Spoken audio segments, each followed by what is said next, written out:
Muy buenas noches, mi nombre es Nicole y les quiero explicar un poco sobre la descendencia con modificación según Darwin. Es importante, antes que empezar con el tema, quiero hacerles como una contextualización de ciertos términos para que nos podamos ir entendiendo.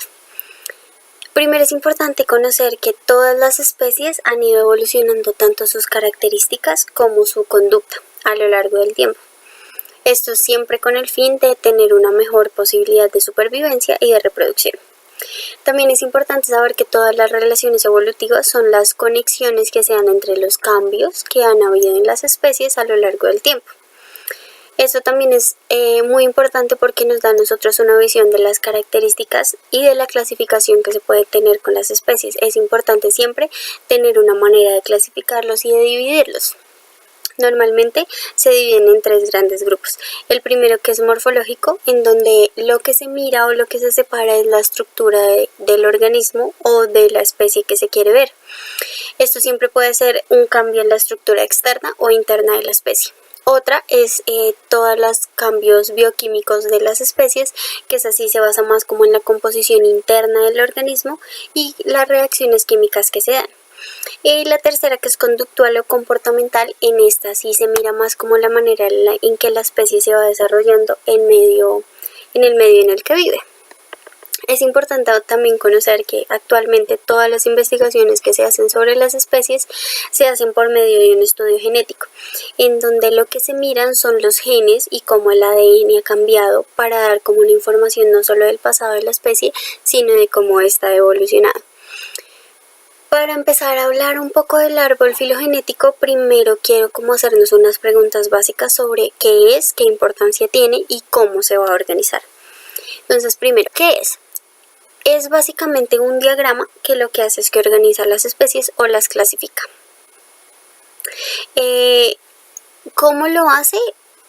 Fácil, según las características tanto físicas o estructurales de las especies. Esto es muy importante. Tanto la importancia del árbol filogenético se da más que todo porque esto nos da como una visión clara, no solo del pasado de la especie, sino de cómo podría ir evolucionando en el tiempo y en el futuro cómo sería o cómo actuaría ciertas relaciones que pues ahorita son de importancia, como por ejemplo el calentamiento global, la contaminación, entre otras cosas. Es importante también algunos datos como los caracteres derivados y el ancestro común.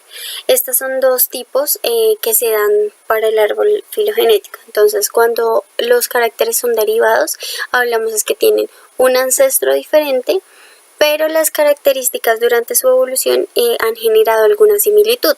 Cuando hablamos de un ancestro común es que tienen un mismo ancestro y ese ha generado similitud en sus características.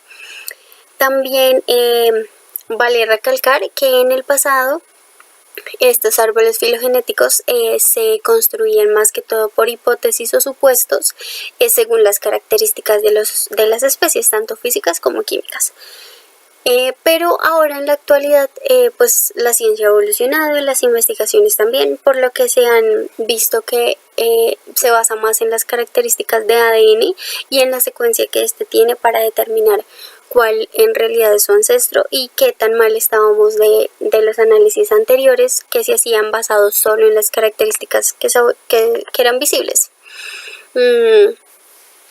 También es importante que entre mayor diferencias hayan entre dos especies, significa que su ancestro es mucho más lejano, es decir, que no están tan relacionadas.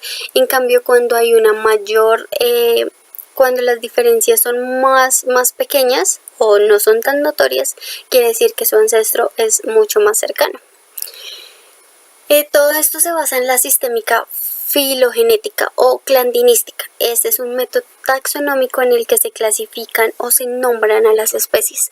Este fue descubierto por un alemán que se llama Will Hennig en 1950. Todo esto es muy importante porque lo que él hace es que unifica todos los conceptos para no nombrar a las especies según un nombre común, que se basa más como en la cultura de la gente o en la visión que tienen de la especie, sino generalizar el nombre para que todas las personas hablen de la misma especie y se sepa que es esa misma especie con esas características. Bueno, cada uno de los grupos taxonómicos se va subdividiendo en más para generar esa especie única. También hay taxones, que son como grupos más específicos o más amplios. También hay grupos. Bueno, todas estas clasificaciones en realidad son muy extensas, que lo que hacen es que van separando los grupos para identificar una única especie. Existen 3 grupos básicos en los árboles filogenéticos. Uno, que son los monofiléticos o holofiléticos, que incluye a todos los organismos que tienen un mismo ancestro. Es decir, que ese ancestro, las evoluciones que ha tenido, todas las incluye ahí. Entonces, bueno, es bien general y es bien extenso. El segundo grupo es el parafilético. Este sí se comporta distinto porque, a pesar de que no tenga un ancestro común, las características han generado alguna similitud entre ellos. Entonces, por ejemplo, los mamíferos, a pesar de que es una familia que se alimenta de una dieta específica, el ancestro común es muy distinto. Y la tercera clasificación es el menos utilizado, que es el polifilético. Es el menos utilizado porque en realidad no es tan claro.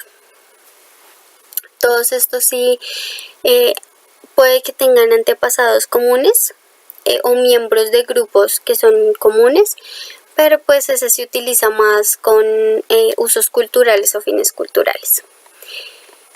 Bueno, espero que me hayan entendido un poco la explicación. Muchísimas gracias por ver el video y espero que tengan una buena noche. Chao.